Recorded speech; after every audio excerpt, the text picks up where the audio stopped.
All right, good morning, everybody. This is the Adjourned Development Review Committee meeting on April 13th, 2021. I'm going to call the meeting to order. And my name is Eric Scher, the Community Development Director. Cody Howling, Deputy City Engineer. Anthony Ciotti, Deputy Director of Public Works. Candace Bocock, Principal Planner. And Jessica. Jessica Estrella, Laverne Fire. All right, we're going to get started for public comment. This is the time set aside on this meeting to have any public comment on items that are not on the agenda. We have not received any emails for requests to speak under public comments. We're going to move on. If anybody does wish to speak on any of the items on the agenda, you will need to email your phone number in at this point to planning@cityoflaverne.org, and we can call you when the time is appropriate. Please let us know what item you'd like to speak on. We do not have any minutes for this meeting. We'll catch up with our minutes at our next regular meeting in May. So with that, we're going to move to the first project, which is Lighthouse Baptist Church, 2 new gates, 2600 White Avenue. Candace has a short report.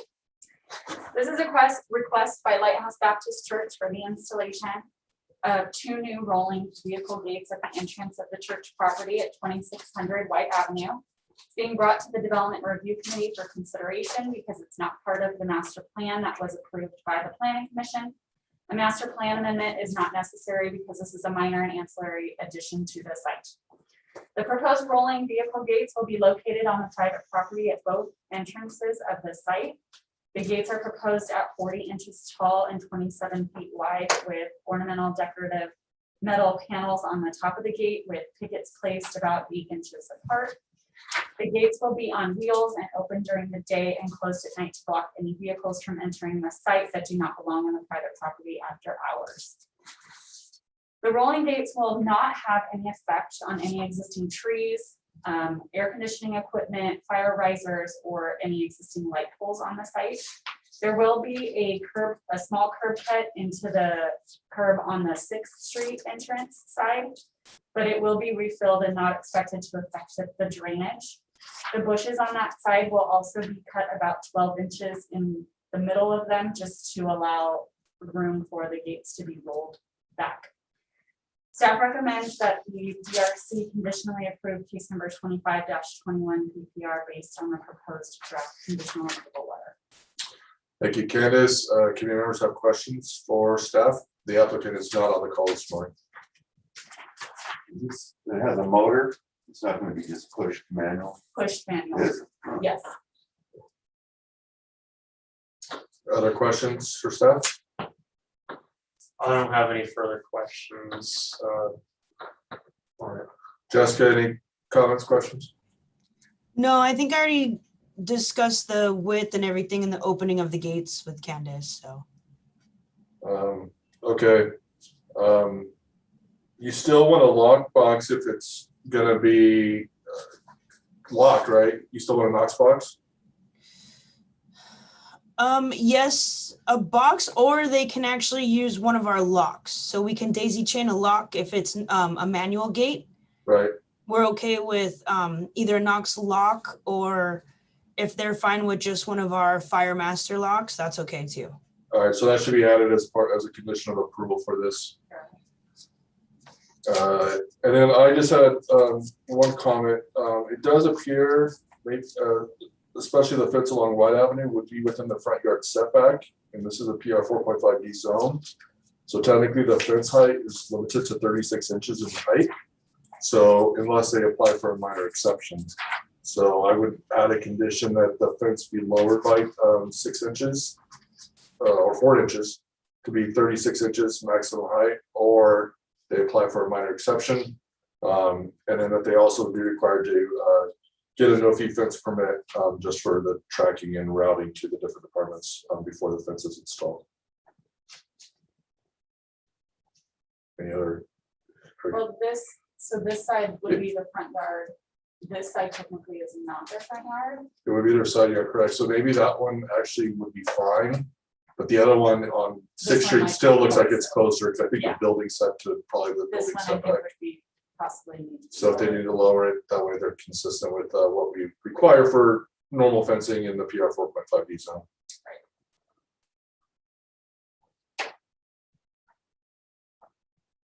Is there any other comments? Nope. Is there a motion to approve with the modified conditions? Make that motion. I'll second. All those in favor? Aye. All right, motion carries 3-0.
Okay, now we will move on to the next item on the agenda, which is the new wireless communication facility at the University of Laverne's parking structure, 2021 D Street. Assistant Planner Gabriel Rivera has his report. Go ahead, Gabe. Sure, so like Eric said, we're going to be discussing case number 105-20 PPR and 106-20 CUP, a proposal to construct a new wireless communications facility at the University of Laverne parking structure. SmartLink, on behalf of the AT&T Mobility, has submitted an application for a precise plan review in order to construct a new wireless communications facility with ground equipment enclosures at the University of Laverne's parking lot. Structure located at 2021 D Street. The University of Laverne's parking structure located at 2021 D Street provides about 968 parking spaces across 5 levels, in addition to approximately 1,900 square feet of office space for the university's campus safety and transportation divisions. The applicant is proposing to locate a new wireless communication facility within the parking structure located within the University of Laverne's district and Old Town Laverne specific client area. The facility will consist of 4 sectors and antennas located in the rooftop level of the parking structure at the southeast and northwest corners. Additionally, 2 ground level equipment areas will be located on the ground floor parking structure and will house an equipment which will support the operation of the wireless facility. AT&T had originally brought forth a proposal to locate the new wireless facility at the Laverne Sports Park area, and it was ultimately approved by both DRC and the Planning Commission back in January of 2020 under resolution number 1255. However, the project did not move forward due to lease agreement issues between AT&T and Bloomington Unified School District. So the project was unable to move forward, and AT&T selected a new site, which would be the University of Laverne's parking structure. Based on their research for wireless coverage data and propagation maps, AT&T has identified a significant gap in coverage within the vicinity surrounding the University of Laverne. After conducting research to determine an appropriate location for the site, the area of the University of Laverne parking structure was identified as an ideal location to enhance the coverage for AT&T. The 57-foot and 8-inch northwestern antenna sector and 60-foot southeastern antenna sector is the minimum height needed to fill this coverage in the surrounding area, and the proposed facility will be unmanned, which is similar to other existing wireless facilities in Laverne. The proposal consists of 4 sectors of antennas located at the southeastern and northwestern corner of the rooftop level parking structure. The northwestern corner will feature 2 sectors of antennas, being sector C and D, which can be found on attachment E. Sector C will be mounted directly on the west elevation of the existing elevator penthouse, while sector D will be mounted directly on the north elevation of the existing parking structure. They will be screened by fiber reinforced polymer panels and will feature a sandstone finish, which will match the existing parking structure. The southeastern corner of the antenna sector, sector A and B, will be enclosed by a faux penthouse, and it will be textured and painted to match the existing brick penthouse that's already on site. The proposal also requires 2 ground level equipment areas, which could be located on the ground floor of the parking structure.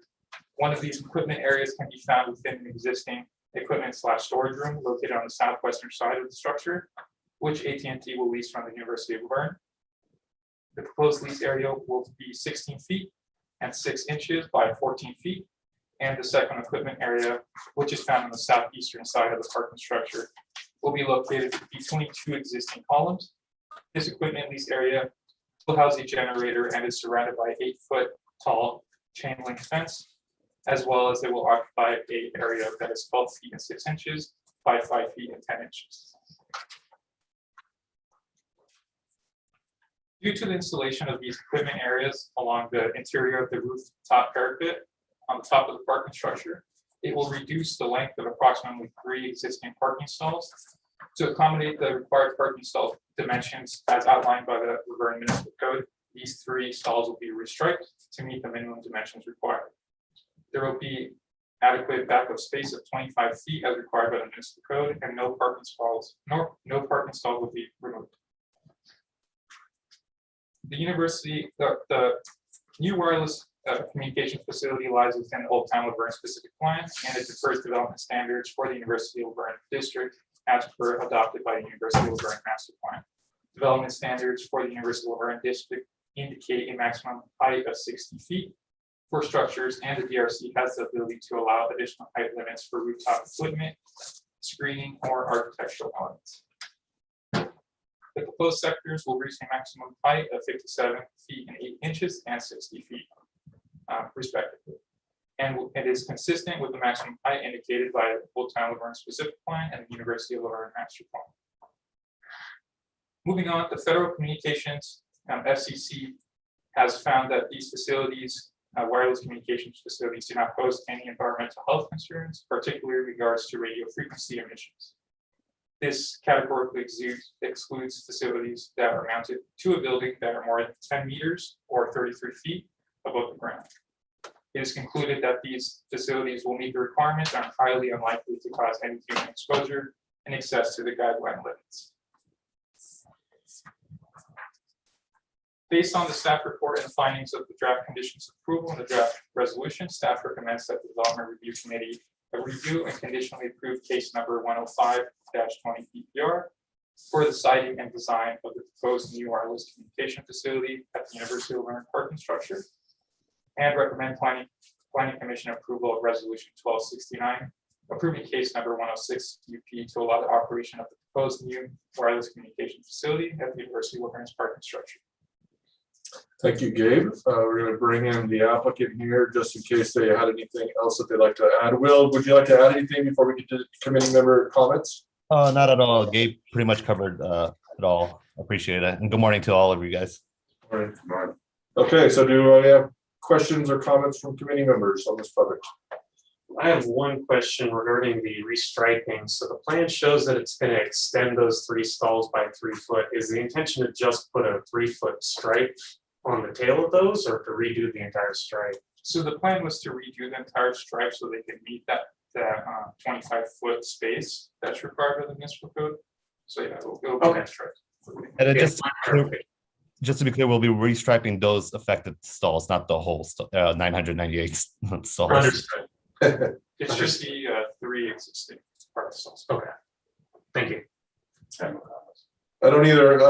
Okay, so what we're doing today is conditionally approving the precise plan application and making a recommendation onto the planning commission, which actually that public hearing is tomorrow night at 6:30, also on Zoom.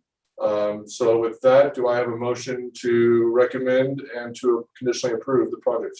So moved. Second. All those in favor? Aye. Okay, it passes 3-0. Will, you have our support, and we'll see you tomorrow night at the planning commission meeting. I appreciate it, guys. Thank you so much. Okay. Bye.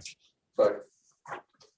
And that concludes this morning's meeting. So we're going to adjourn to the next regularly scheduled development review committee meeting to be held on May 4th at 9 a.m. Also expected to be done remotely via Zoom.